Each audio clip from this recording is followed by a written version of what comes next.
I want to start today with a paradox. We often look back at history and we try to put these neat labels on things. You have the Dark Ages, you have the Golden Ages. Right, we like clean boxes. Exactly. But what happens when the Golden Age and what feels like the apocalypse are happening at the exact same time? Well, you get this incredible friction. And that friction, it produces some of the most intense, strange, and enduring art humanity has ever seen. That is precisely where we are today. We're doing a deep dive into late 14th century England. On the one hand, scholars call this the Golden Age of English literature. It's the moment English stops being this second-class dialect. A rude and broad language, as they say. Right, and it becomes a literary powerhouse. It's the era of Chaucer. It's the era of sweeping Arthurian romance. Yeah. It's where the language we're speaking right now really starts to take shape. But on the other hand, and this is the crucial part, the world was quite literally ending. The Black Death. Yes, the plague. It's almost impossible for us today to overstate how catastrophic this was. It arrives in England around 1348, and within a shockingly short window, it kills somewhere between a third and a half of the population. I think we hear those numbers 1/3 and our eyes just glaze over a little bit. Yeah. It's just a statistic. It becomes abstract. It does. But think about it this way. If we're sitting in this room in 1349, one of us is dead. Maybe both of us. It was that pervasive. And it wasn't just, people dying. That's horrifying enough. It was the entire machinery of society grinding to a halt. How so? Well, the fields weren't getting plowed. Why? Because the peasants were dead. The monasteries, which were the centers of learning and healthcare, they were emptying out because the monks who were caring for the sick were often the first to die. So the whole social hierarchy, which was supposed to be this rigid, God-given, unchangeable thing, suddenly looked very, very fragile. The foundations were cracking. and yet, in the middle of this absolute nightmare, people start writing. And not just writing dour, miserable sermons about how God is punishing them for their sins. Although there was plenty of that, too. Of course. But they start writing jokes. They write these intricate romances. They write biting social satire. It feels counterintuitive. It's what I call the Decameron effect. You're familiar with the Giovanni Boccaccio. The Italian writer, yeah. Right. He wrote the Decameron just a few years after the plague absolutely decimated Florence. And the setup of that book is literally the city is dying. It's a horror show. So 10 young, wealthy people run away to a country villa, lock the doors, and tell stories to distract themselves. It's the ultimate act of escapism. It is. But it's also more than that. It's a restructuring of reality. When the world outside makes absolutely no sense, you build a world inside a book that does. You create order with narrative. And Geoffrey Chaucer, who we'll be talking a lot about today, he was almost certainly inspired by Boccaccio. No doubt. He takes that basic structure people on a journey together, telling stories to pass the time, and he creates the Canterbury Tales.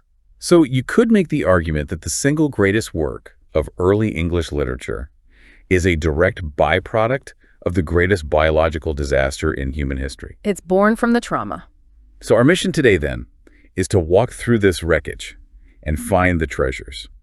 We are going to look at how the English language itself was physically changing in people's mouths. A massive transformation. We're going to look at the Battle of the Dialects, and we're going to meet a cast of characters that honestly feels like a fever dream. Drunk millers, green giants, knights who are actually criminals, and a woman who screams at priests. It is a very colorful cast, to say the least. But before we can even get to the stories, we have to talk about the tool they were all using, the English language. Because if you draw me into London in, say, 1380, I assume I would struggle to even order a meal. Oh, you would struggle to be understood at all. You have to remember, English at this point was, as those contemporary sources put it, rude and broad. It was messy. It was regional. And right around this time, something massive was starting to happen, something linguists call the Great Vowel Shift. The Great Vowel Shift. It sounds like a geological event, like continental drift. It practically was for the language. It is the defining wall between Middle English and what we call Modern English. It was a massive systemic change in how people pronounced all their long vowels. Okay, when did this happen? It's a slow burn. It started roughly around 1400 and continued for a couple of centuries, well into Shakespeare's time. I want to really get this, because I think most people have heard the term, but they don't know what it actually sounded like. You said it was systemic. What does that mean? It means the vowels were all connected, like a series of gears. If one turned, they all had to turn. Think of the inside of your mouth as a map. You pronounce sounds at the front of your mouth, or the back, high up near the roof of your mouth, or low down with your tongue flat. I'm visualizing the mouth map, yeah. In Middle English, the vowels had what we call continental values. That just means they sounded like the vowels in modern Italian or Spanish or German. They were pure, long sounds. Okay, give me a specific word. Let's make this concrete. Let's take the word sheep, the animal, S-H-E-E-P. In Chaucer's time, before the shift really got going, you didn't say sheep. What did you say? You said shape, with a long, pure sound. Chapi. Shape. Okay, weird. What about another one? How about the word me, M-E? You wouldn't say me. You would say may. So if I was pointing at myself, I'd say may. Exactly. So you might say, look at that shape over there. It's looking at may. Okay, this is already getting confusing. What about a word like mine or fine? Okay. So that I sound we have, that didn't exist. It would have been pronounced with a long E sound. So mine was mean, fine was fiend. That is a fiend shape. You're getting the hang of it. It's a completely different soundscape. Now, the Great Vowel Shift is essentially a game of musical chairs inside the mouth. I love this analogy. Break it down. Okay, so imagine all the long vowels are people sitting in chairs, arranged by where they're produced in the mouth, high, mid, low. For reasons we'll get into, the highest vowels, like the E sound in feet, which was pronounced fate back then, or the oo sound in goose, pronounced goes, they decided to stand up and move. They couldn't stay where they were. No, they became diphthongs. That just means they broke into two sounds. So the E sound in mean became our I sound in mine. The oo in hoose became our ow in house. Okay, so the top vowels leave their seats. The highest chairs are now empty. Right. And now there's a vacant spot. The high front position is open. So the vowel just below it, the one that sounded like I in may, it moves up to take the empty E spot. So may becomes me. It's a chain reaction. One moves up and the one below it follows. Exactly. Linguists actually fight about this. There's the push chain theory and the drag chain theory. Okay, what's the difference? Sounds like a physics problem. It kind of is. The drag chain theory says the top vowels moved first, creating a vacuum that pulled the others up to fill the space. Like a magnet. Exactly. The push chain theory argues the opposite. It says the lower and middle vowels started getting crowded. They started moving up, encroaching on the higher ones, and pushed them out of their spots to maintain distinctness. It's like the gentrification of the mouth. That is a brilliant way to put it, yes. Either the original tenants left and new ones moved in, or the new ones pushed the old ones out. But the end result is the same. Every single long vowel in the English language shifted one step up or broke into a diphthong. But why? That's the part that always gets me. Why does an entire population suddenly, collectively decide, you know what, I'm tired of saying hoose. Let's all start saying house. It seems impossible. That is the million-dollar question, and there's no single smoking gun answer. But the best theories are fascinating because they tie right back to the social chaos we started with. The plague again. In a way, yes. Think about the massive population migration after the Black Death. The population of London completely collapsed. They needed workers. Desperately. So you have these huge waves of people moving into the city from other parts of England, especially the East Midlands and the North, to fill the labor shortage. So you suddenly have a melting pot of accents all crammed into one city. Exactly. And when you get a clash of dialects like that, you often get what sociolinguists call hypercorrection or divergence. What does that mean? It means the original Londoners, perhaps subconsciously, might have started shifting their vowels to distinguish themselves from the newcomers, from the country bumpkins moving in. It's a way of signaling status. I don't speak like them, I speak like this. So it's snobbery. The Great Vowel Shift was driven by London hipsters trying to sound different from the tourists. It's a very strong possibility. It's a way of creating a new prestige dialect in a moment of social flux. Then there's the French factor. Ah, right. French was the language of the aristocracy for centuries after the Norman conquest. It was. But by the late 14th century, English is making a huge comeback. England is in the middle of the 100 Years' War with France. There's a lot of anti-French sentiment. So you don't want to sound French. You deliberately want to sound less French, so you might change your pronunciations to distance yourself. Or the flip side is also possible. The rising middle class is trying to emulate the French-sounding prestige of the aristocracy, but they get it slightly wrong, they overcorrect, and in doing so, they create entirely new sounds. It's a complete mess of social climbing, xenophobia, and migration, all playing out in the way people said the word five. Precisely. And the tragedy of all this, for us modern speakers, is the spelling. Oh, the spelling is the wreckage, the shift left behind. It's the fossil record. Because I have always wondered why English spelling makes absolutely no sense. We write night with a K and a G and an H that are silent. We write enough with a GH that sounds like an F. It's chaos. You can blame the printing press for that. The press arrives in England in 1476, brought over by William Caxton. Now think about the timing. This is right in the middle of the Great Vowel Shift. The shift hasn't finished yet. Not even close. So the printers, Caxton and his followers, they had to make decisions. They had to standardize spelling for their books. And they basically froze the spelling while the pronunciation was still a moving target. They took a snapshot of the language in 1470, but the language kept walking. Precisely. It's like taking a picture of a teenager and then insisting they have to look like that forever, even after they've grown a beard and gotten taller. So let's take that word night, K-N-I-G-H-T. In Chaucer's day, before the shift was complete and before those consonants went silent, you would have pronounced every single letter. You're kidding. Not at all. The K was not silent, it was pronounced. The E-E-U was a sound we don't really have in English anymore, kind of a throaty sound like the she in the German word ich.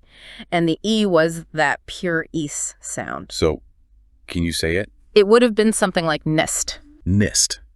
Wow, that's a whole other world. It is. So first the K went silent, then the E sound went silent, and then the vowel shifted from E to I, but the spelling, it stayed exactly where Caxton's printers left it. That is just maddening. So you're basically writing in a ghost language. We are writing Middle English and speaking modern English, and that, in a nutshell, is why learning to spell in English is so notoriously difficult. Now, you mentioned Caxton and the printing press. This brings us to the other huge battle that was going on at the same time, the battle of the dialects. Because before we had a standard English, we just had, a free-for-all. We had a collection of regional languages that were, in some cases, mutually unintelligible. You had the Northern dialect, which was still heavily influenced by Old Norse from the Viking invasions centuries earlier. Right. You had the Southern dialect, which was much more conservative, held on to older Anglo-Saxon forms. You had Kentish in the southeast corner. And you had the various Midlands dialects. And they really couldn't understand each other. Often, no. Not easily. There's a very famous and funny anecdote from William Caxton himself, which he wrote in the prologue to his translation of the Aeneid. Okay. He tells a story about some merchants sailing down the River Thames from London. Their ship gets becalmed and they have to moor near the coast of Kent. Which is not far from London at all. It's practically next door. Right. So one of the merchants, a man named Sheffield from the north of England, goes ashore to buy some food. He walks into a house and asks the woman of the house for some eggs. Seems like a perfectly reasonable request. The woman looks at him completely baffled and says, "I'm sorry, sir, I speak no French." Wait a minute. He's English? Yeah. She's English. He asks for eggs, and she accuses him of speaking French. Because to her, eggs sounded like a foreign word. Eggs was a northern word. It comes from the Old Norse word egg. So what was the word in the South? In the south of England, the word for eggs was Eyren. E-Y-R-E-N. It came from the Old English root. Aaron. So the merchant gets angry. He thinks she's mocking him or being difficult. And he says, "I don't speak French either. I just want my eggs." It's a linguistic standoff over breakfast. I love it. Finally, another man in the room steps in to translate. He says to the woman, "The gentleman wants Eyren." And the woman says, "Oh, Eyren? Why didn't he say so?" And Caxton is telling this story to illustrate a very real business problem for him. Exactly. He's a printer. He wants to print books and sell them to as many people as possible. But he ends his story with this desperate question. What should a man in these days now write? Eggs or Eyren? It's a marketing nightmare. You can't sell a bestseller if half the country thinks it's written in a foreign language. You can't. So a choice had to be made. One dialect had to win. One had to become the standard. And I'm going to go out on a limb and say London won. London won. Big time. The East Midlands dialect, which was the dialect spoken in London, but also at the universities in Oxford and Cambridge, became the King's English. Why that one?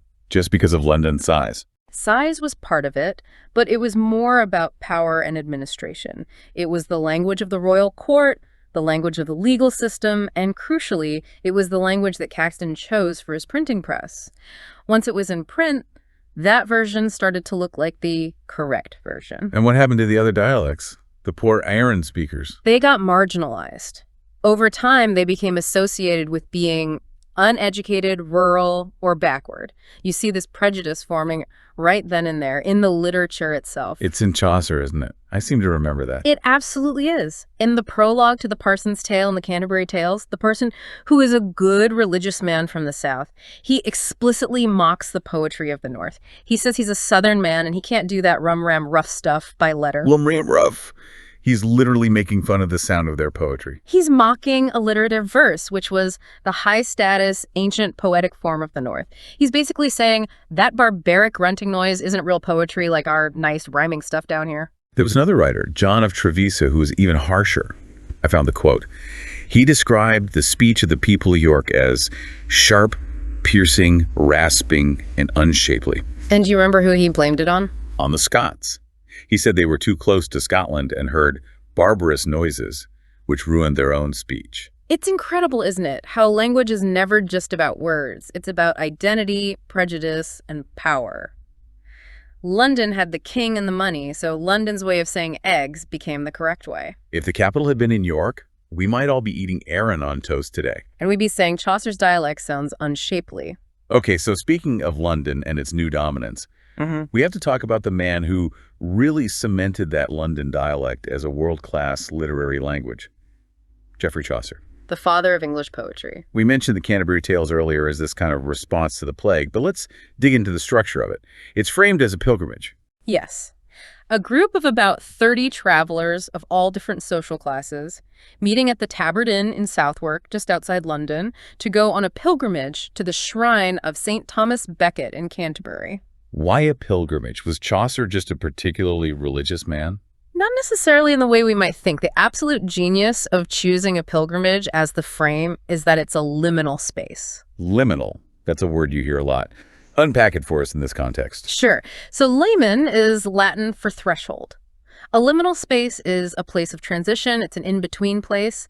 Think about an airport terminal or a long bus ride. Okay. When you're in that space, you aren't at home and you aren't at your destination.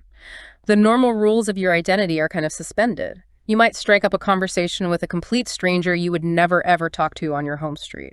Right. Back in London, a noble knight would never be hanging out with a drunken miller. They exist in completely different social universes. Exactly. Medieval society was built on the concept of the three estates. It was a rigid triangle, supposedly ordained by God. What were the three? The first estate was those who pray the clergy. The second estate was those who fight the nobility, the knights. And the third estate was those who work the peasants and commoners. And you were supposed to stay in your lane. So you stayed in your lane, God put you there, and that was that. But on the road to Canterbury. On the road, they're all just pilgrims. They're stuck together for days. And Chaucer uses this liminal space to smash those estates together and just see what sparks fly. And sparks definitely fly. The miller is my absolute favorite example of this social chaos. The miller is a human wrecking ball. So the host of the inn, Harry Bailey, suggests a storytelling contest to pass the time. To keep things fair, they draw straws to see who goes first. The knight wins the draw. Which is perfect. It's socially correct. He's the highest-ranking secular person there. Exactly. So the knight tells a long, noble, very serious story. It's a romance set in ancient Greece, full of courtly love, philosophical dilemmas about fate and destiny. It's very dignified. Order is maintained. The top of the pyramid speaks first. The plan is for the monk to go next, which would continue down the social ladder in an orderly way. But the miller is drunk. He's so drunk he can barely stay on his horse, and he just bellows that he's going to tell a story to quite the knight. Quite. Spelled how? Quite. It means to repay.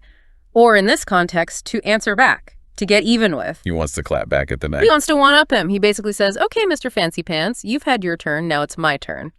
The host begs him to be quiet, to let a better man go first, but he refuses. And so he tells his, yeah, not dignified. It is the absolute opposite of dignified. The knight told a story about two noblemen fighting over a pure, distant princess.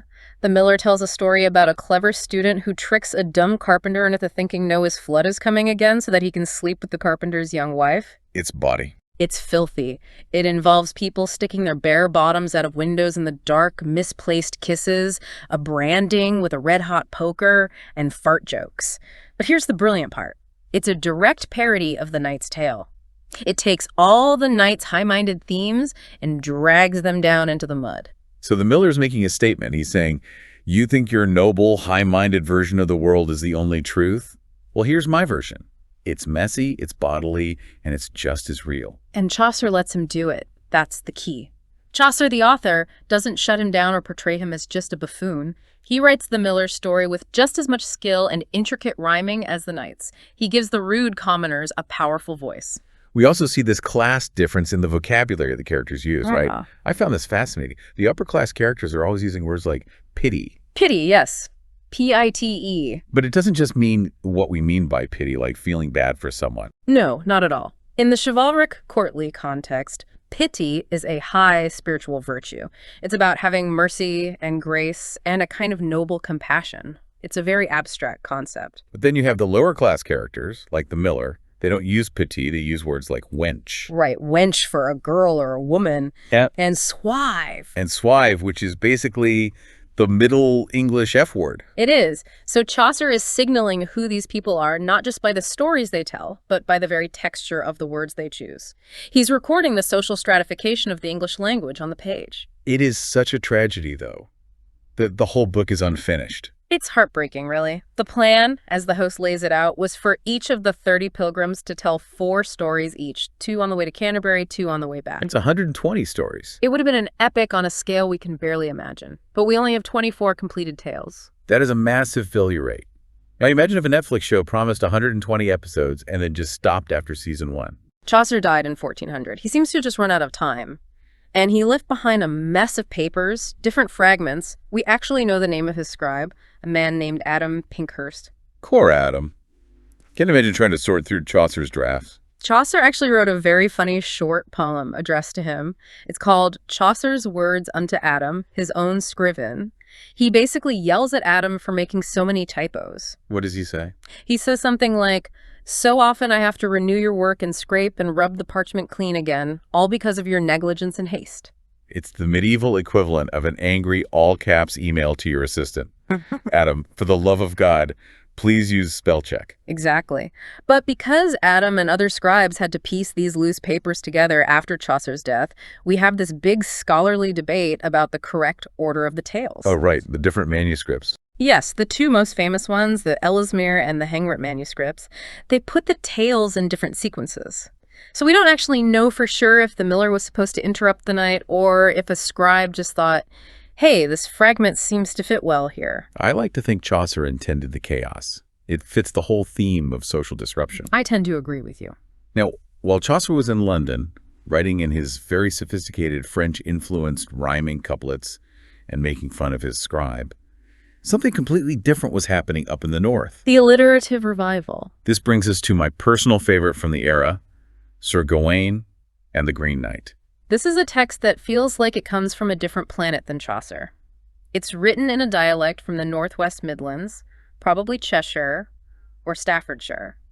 If you try to read the original manuscript, it's much, much harder for a modern reader to get through than Chaucer's London English. And the sound of it is completely different. It's that rum-ram-rough that the Parson was making fun of. It is. It doesn't rely on end rhyme like Chaucer. It relies on alliteration, the repetition of the starting consonant sounds of words within a line.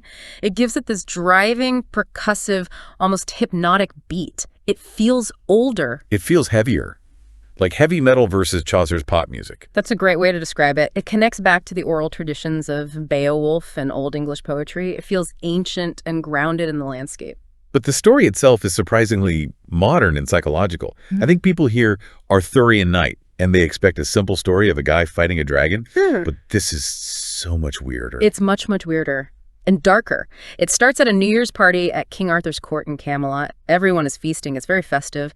And then the main doors blow open. And Inavin rides the Green Knight. A literal giant. He has to duck to get through the door, and he's green. Green skin, green hair, a huge green beard, and he's riding a massive, powerful green horse. The imagery is just unforgettable. Yeah. And he's holding 2 things, right? In one hand, he has a monstrously huge axe. A battle axe. And in the other hand, a holly bough. Which is such a brilliant contradiction. The axe represents death and violence. The holly bough is a symbol of peace, an evergreen that represents life and survival in the middle of winter. He is nature incarnate. He's both beautiful and absolutely terrifying. And he doesn't want to fight. He wants to play a game, the beheading game. He lays out the challenge. Any knight in this hall who is brave enough can take this axe and give me one free blow, strike me, and in return, you must swear an oath to find me in 1 year and 1 day, and I will return the blow. It's such a rigged game. It's a supernatural trap. If you play, you die. But the Code of Chivalry says you cannot refuse a challenge in your own hall. The honor of the whole court is at stake. Arthur almost does it himself, but then Gawain, his nephew, steps up. He gives this whole speech about how he's the least important. Classic false modesty. He says, I'm the weakest I know, and of wit feeblest. Loss of my life would be least of any. So he takes the axe. And he chops the Green Knight's head clean off. It rolls across the floor. The knights kick it away. Game over, right? You'd think so, but then the horror movie starts. Yeah. The headless body of the Green Knight doesn't fall. It stands up. It calmly walks over, grabs its own severed head by the hair, and holds it up for everyone to see. I can't even imagine the silence in that all. And then the eyelids on the severed head open. The lips move. And the head speaks, telling Gawain, come to the Green Chapel next year, or be branded a coward. And then the knight gets on his green horse and rides out, holding his own head. It completely deconstructs the idea of chivalric violence. Yeah. You can't kill this thing. You can't beat it with force. Exactly. The game is not about strength. It's about keeping your word. So Gawain spends a year just waiting to die. Then he rides out to find the Green Chapel. And he ends up at this beautiful castle in the middle of a forest hosted by a friendly lord named Bertilac. And this is where the story shifts from a horror movie to a psychological thriller. Yes. The exchange of winnings game. Bertilac says, look, I'm going to go out hunting every day for the next 3 days. You stay here and rest. At the end of the day, whatever I catch in the forest, I will give to you. And whatever you win here in the castle, you must give to me. A simple bargain. Seems innocent enough. But what Gawain wins in the castle is the seductive attention of Bertilac's beautiful wife. Right. She comes into his bedroom every morning while her husband is out. And she tries to seduce him. And Gawain is trapped in this impossible dilemma. If he sleeps with her, he betrays the hospitality of his host, a mortal sin in this culture. But if he rudely tells her to get out, he breaks the knightly code of courtesy to a lady. It's a Kobayashi Maru test. There is no winning move. So he has to navigate it with incredible verbal dexterity. He allows her to kiss him, just a chaste kiss. So when Bertilac comes home from the hunt and gives Gawain a pile of deer meat, Gawain, to fulfill his bargain, grabs Bertilac and kisses him. Which is just an amazing, hilarious image.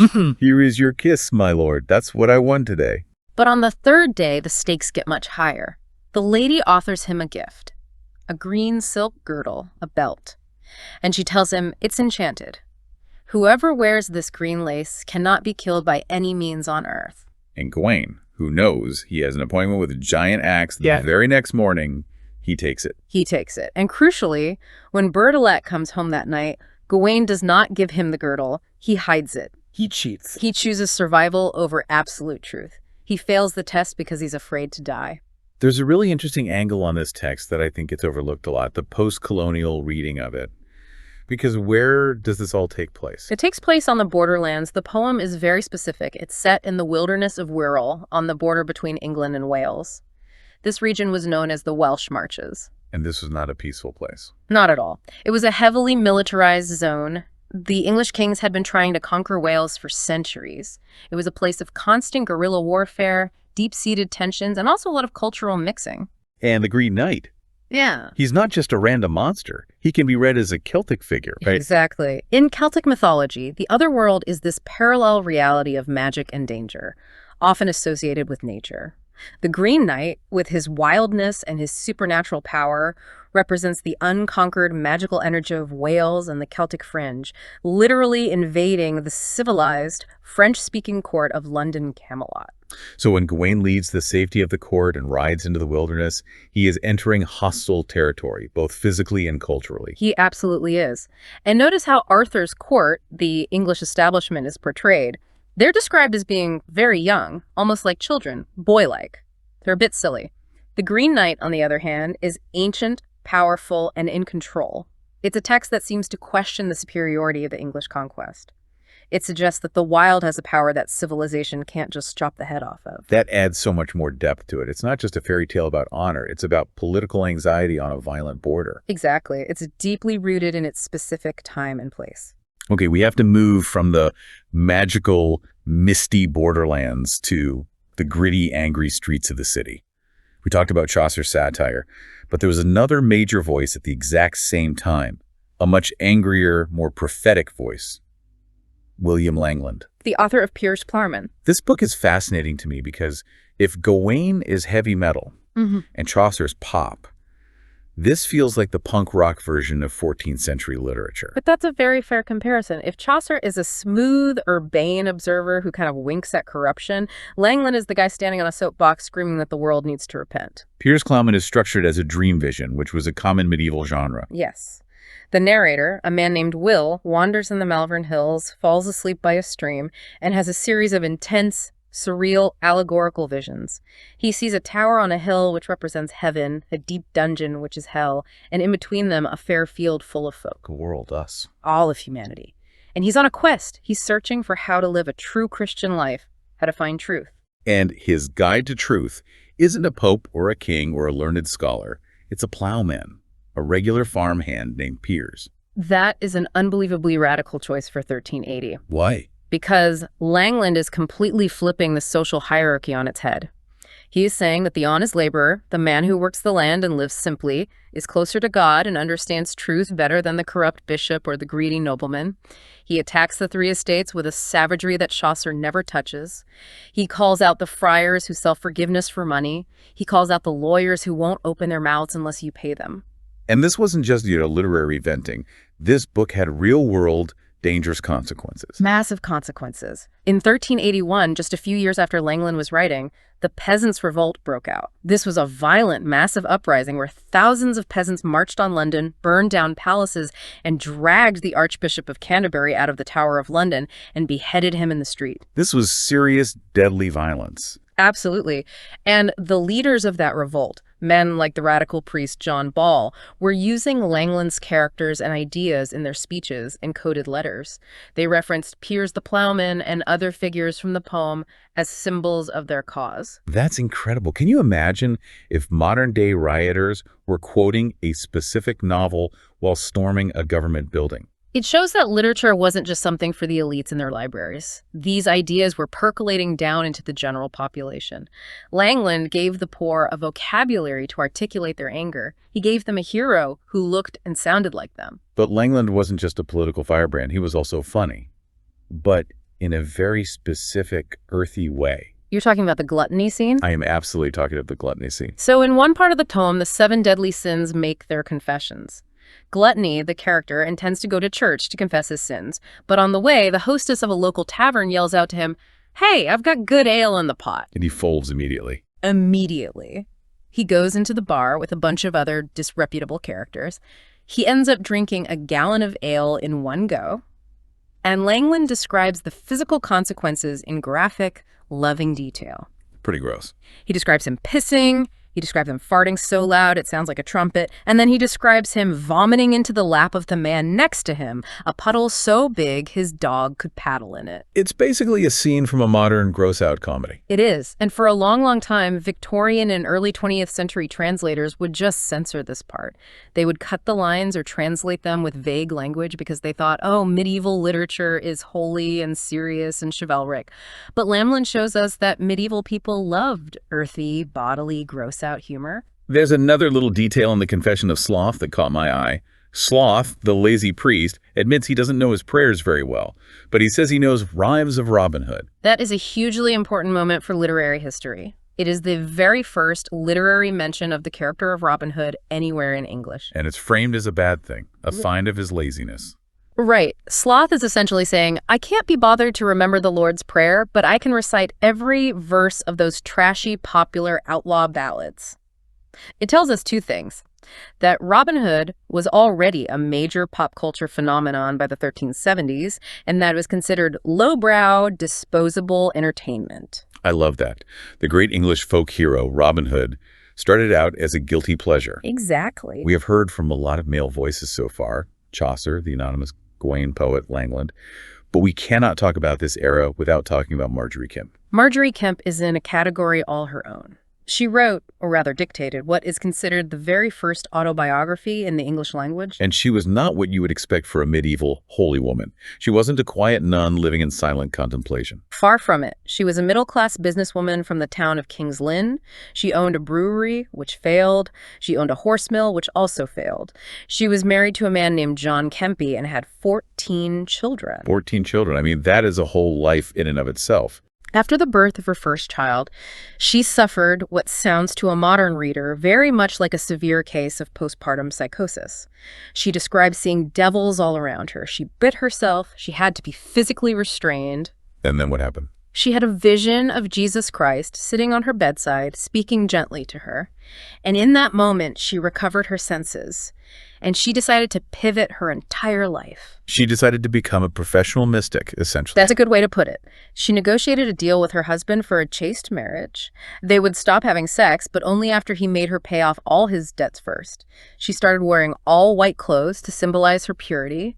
And she started crying. We need to talk about the crying, because the book doesn't just call it crying. It uses words like roaring and wailing. Yes, this wasn't a single polite tear trickling down her cheek. This was loud, uncontrollable public wailing, screaming, falling on the floor and writhing. It would happen during Mass, or if she saw a crucifix, or sometimes even if she saw a handsome man in the street who reminded her of Jesus. And the people around her. Yeah. They hated it.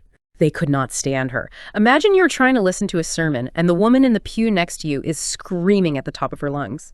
Her neighbors in town called her a hypocrite. They said she was a drunk. When she went on pilgrimage to Jerusalem, her fellow travelers literally threatened to throw her off the boat because they were so annoying. Marjorie, please, we are just trying to get to the Holy Land in peace. But this noise is so important. In the medieval church, women were supposed to be silent. They were not supposed to preach or teach. Marjorie was literally taking up sonic space. She was disrupting the priest's control over the religious service. It was an act of rebellion, even if she framed it as an uncontrollable gift of divine devotion. She was worried, though, that these visions and tears might be from the devil, not from God. So she went to seek a second opinion. And this meeting gives me chills. She went to visit Julian of Norwich. This is like the Avengers crossover of medieval mysticism. Julian of Norwich was an anchoress. That means she was voluntarily walled into a small stone cell attached to a church in Norwich for the rest of her life.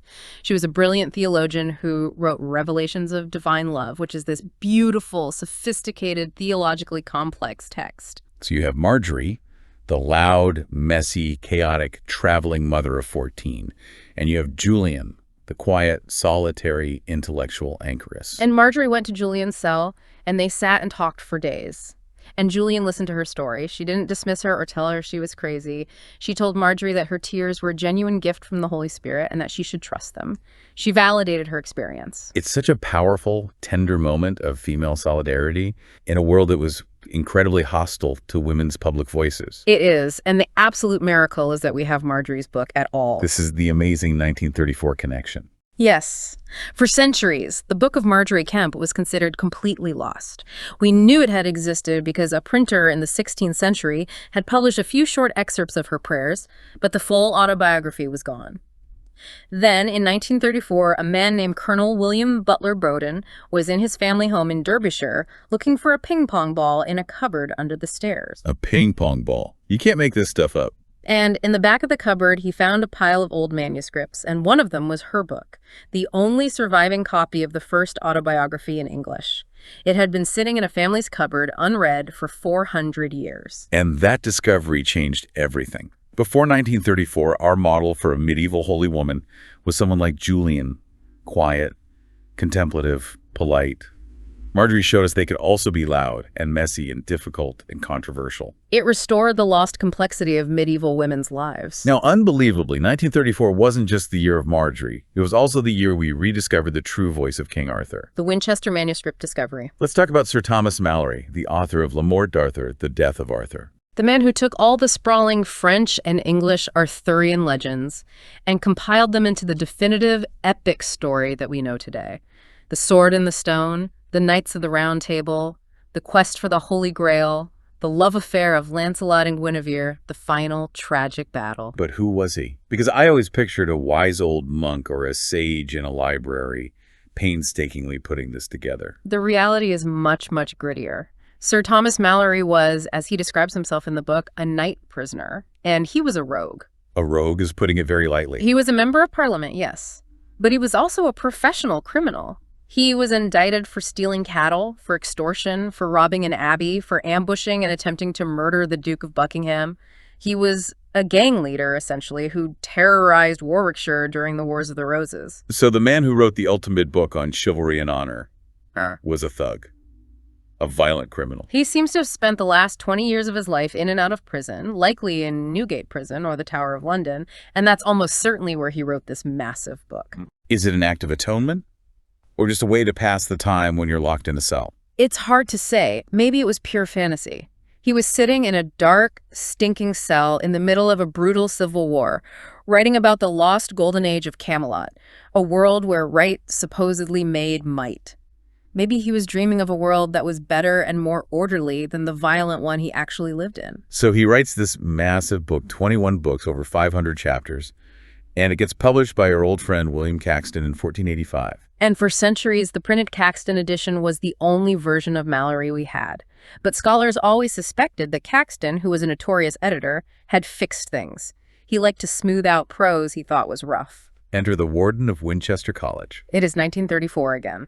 A librarian at Winchester College, a famous boys' school, a man named Walter Fraser Oakeshott, is cataloging the books in the warden's library. He opens a safe in the warden's bedroom. Why there was a medieval manuscript in a safe in the bedroom is a whole other mystery. Indeed. But inside, among other things, he finds a large handwritten manuscript that had lost its cover pages. He starts reading, and he quickly realizes he is holding a handwritten copy of Malory's Morte d'Arthur from the 1400s, predating Caxton's printed book. And it was different from the printed version. It was very different. Caxton had cut large sections, he had changed the chapter divisions, he had polished Malory's sometimes clunky prose. The Winchester manuscript was raw. It was messier. It was much closer to Malory's authentic spoken voice. It showed us the night prisoner unvarnished by an editor's hand. It is just incredible to think that two of our biggest windows into the medieval soul, Marjorie's real, lived experience and Malory's original unedited fiction, were both found in the same year, just sitting in private collections, basically by accident. It is a profound reminder of how fragile history is. Our entire understanding of an era depends on what happens to survive, what doesn't get thrown away or lost in a fire or hidden in a cupboard. So let's try to pull this all together. We started with the plague and the apocalypse. We watched the very vowels in people's mouths shift and change. We saw London's dialect conquer all the others. We met the drunken miller, the terrifying Green Knight, the angry plowman, the weeping mystic, and the criminal author. What is the through line here? What connects all this? I think the through line is consolidation from chaos. Say more about that. The 14th century was a time of breaking. The population broke, the rigid feudal structure broke, the church's authority broke. The language itself was fractured into all these competing dialects. But out of all that breaking, something new and stronger was forged. How so? English became a standardized, powerful literary language. Literature itself became a tool not just for entertainment, but for social dissent and for deep personal self-expression. By the time you get to Malory and the printing press in the late 1400s, you have a cohesive English identity and a national literature that simply didn't exist in 1300. So the immense pressure of the plague and the social upheaval, it basically squeezed the coal of Middle English culture into a diamond. Exactly. It was a painful, chaotic, messy birth, but it gave us the language and the foundational stories that, in many ways, still define us today. I want to leave everyone with a final thought, and it goes back to those 1934 discoveries. It's a haunting one. We think we know the canon. We think we know the great books of history. But the Book of Marjorie Kemp, the first English autobiography, was lost for 400 years. The true, unedited version of Malory's Le Morte d'Arthur was hidden for 450 years. It just makes you wonder what else we're still missing. What else is out there? Exactly. So if you're listening to this and you have an old box of your great-aunt's papers in the attic, or you're visiting an old country house library, take a closer look. Because there might be another lost masterpiece sitting right there on a dusty shelf, right next to the ping pong balls, just waiting to rewrite history all over again. There almost certainly is. Thank you so much for guiding us through the beautiful chaos of the Golden Age. It was a pleasure to travel back. And to our listener, thank you for taking this deep dive with us. We will see you next time.